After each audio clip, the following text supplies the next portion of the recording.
Good afternoon.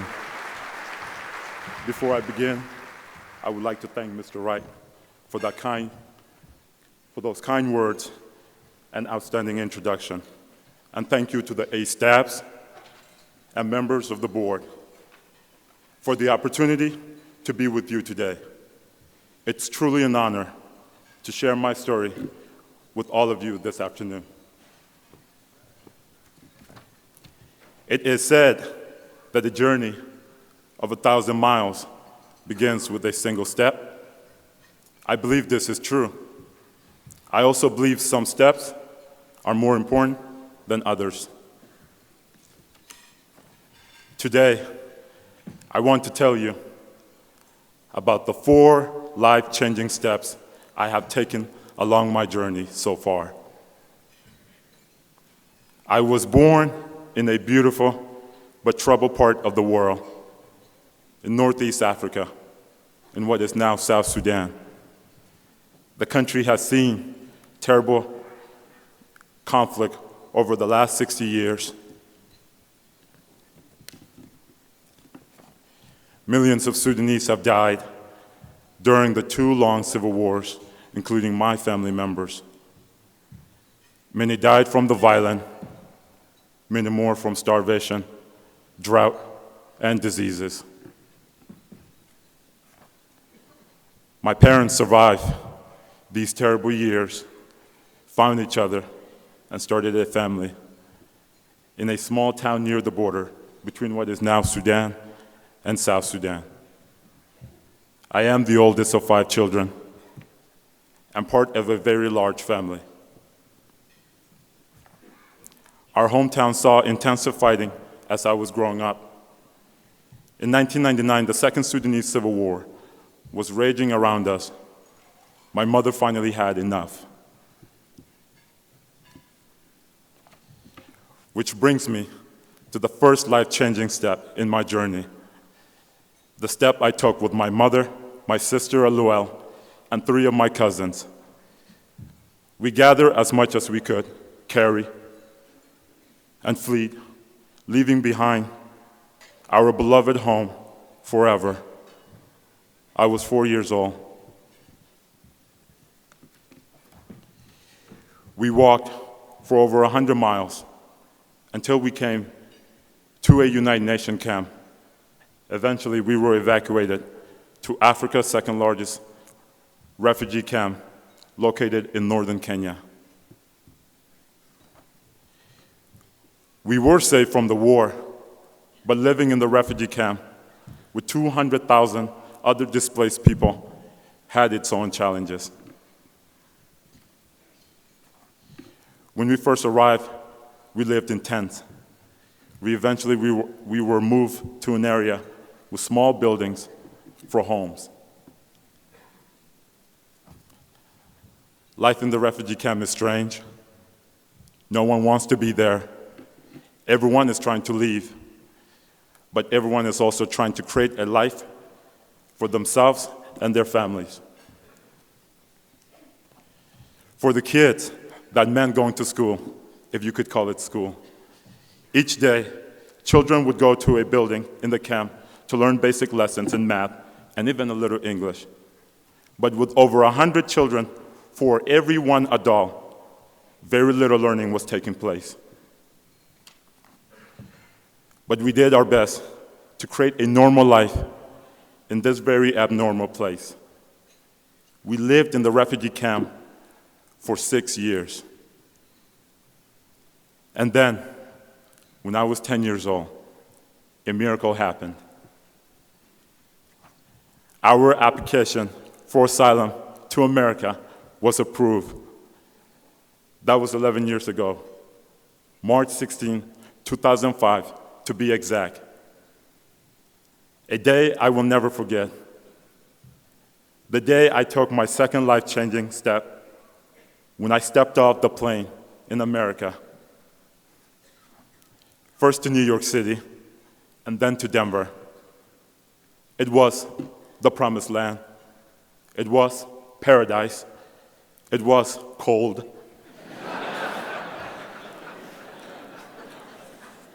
White stuff white stuff falling from the sky. I didn't know then, but it was snow.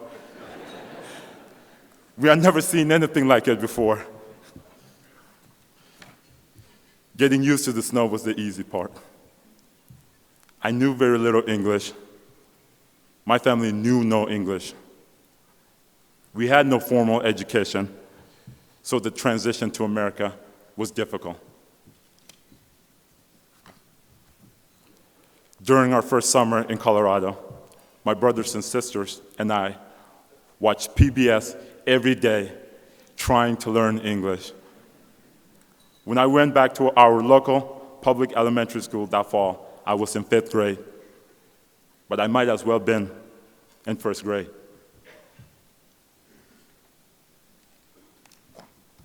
We were living in a very low-income neighborhood, and it was dangerous. The breaking point for my mom was the night someone was murdered in our apartment complex. We had left our home thousands of miles away because it was not safe. So my mom did not hesitate to pack up once again and move us to a safe neighborhood.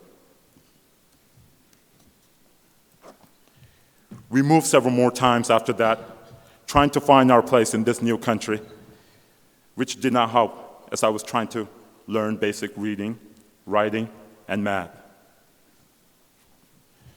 School was hard that year, but things got even worse when I went to middle school.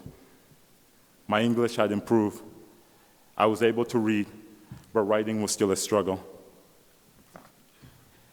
I was still behind the other kids in my class, and to them I was different, so I was bullied, and I got into fights, lots of fights.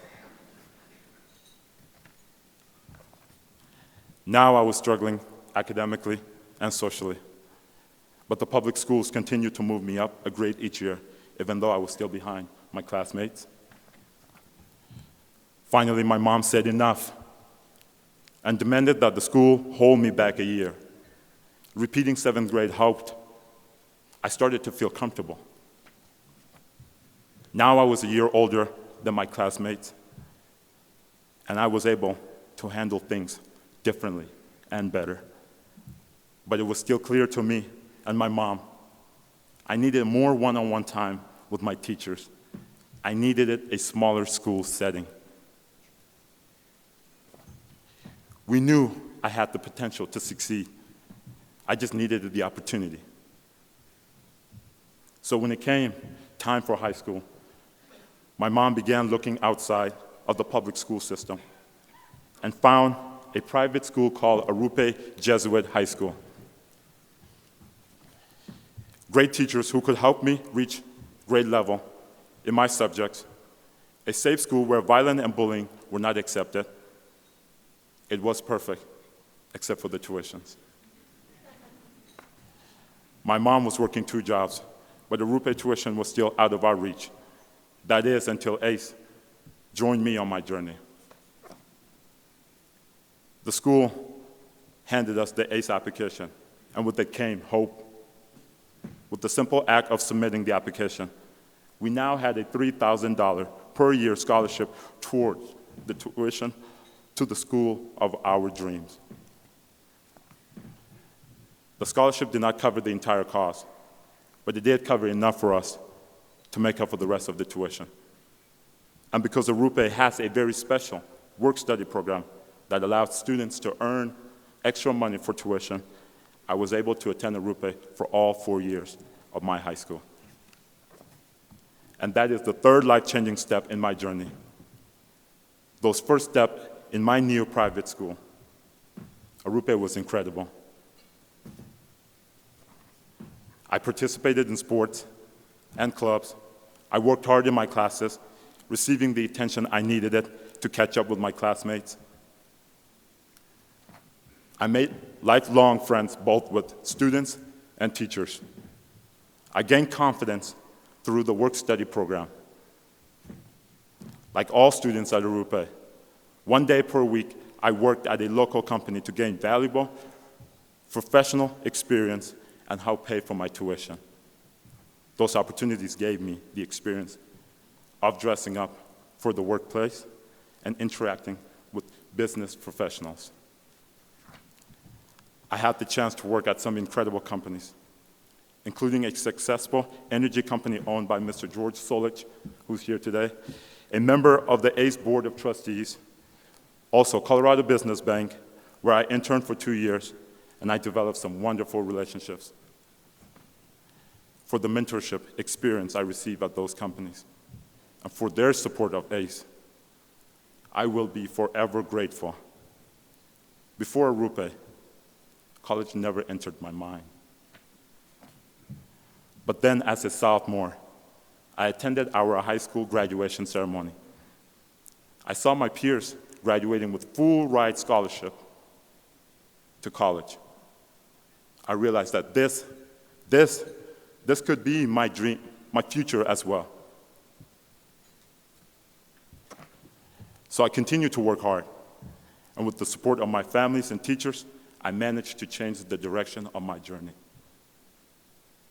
4 years after receiving the ACE scholarship, I became the first in my family to graduate from high school.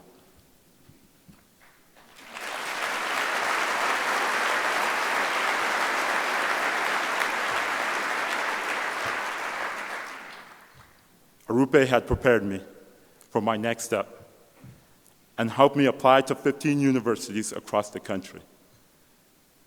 The academic foundation I received at Arupe also helped me secure the Gates Millennium Scholarship that cover all expense at any four-year university, plus paid for graduate school if I choose to do so.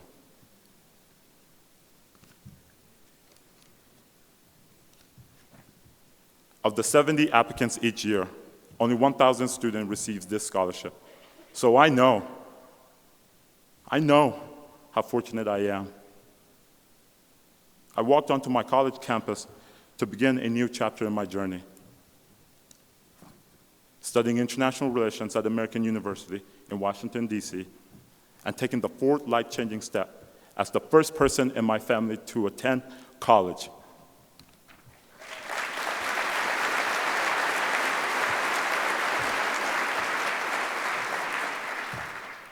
Earlier this month, I completed my sophomore year.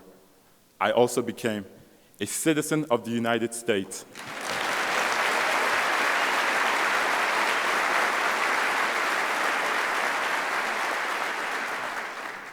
And my little sister, Aluel, who is an A scholar, became the first Arupe graduate accepted to Notre Dame University, where she will start this fall with a full-ride scholarship.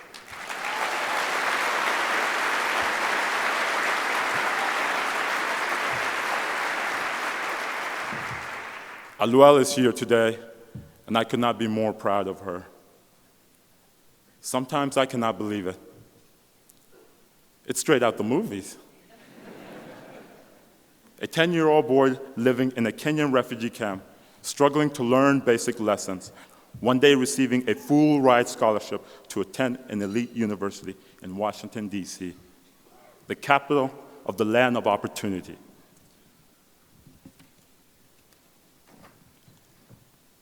That is the power of education. That is the power of ACE. Nelson Mandela was right. Education is the most powerful weapon we can use to change the world. He was right because education is the most powerful we can use to change a life like mine. My life was changed by war. It was changed by the courage of my mother. My life was changed by the incredible work of the relief agencies in Kenya and by the welcoming spirit of the United States. And my life was changed by you, supporters of ACE scholarships. In return, I hope to change other people's lives as well. My goal is to serve as a diplomat or work for international relief organizations, like the ones that help me and my family survive. Even as a young boy in the refugee camp, I remember dreaming that maybe Maybe one day I could do what they do. And now I have the chance to serve the least fortunate on our planet. But those are the steps I still have to take. We will have to wait to find out what happens in the rest of my journey. Some of my steps have been difficult, ones that no child should have to take. But in the end, all of my steps led me here, to this place, to this room, where good people are giving to a good cause. And for that, I am forever thankful. I'm thankful I was given the opportunity to benefit from your kindness and generosity. I am thankful for the opportunity to watch so many good people do so much good work. Most of all, I am thankful to have you with me on my journey.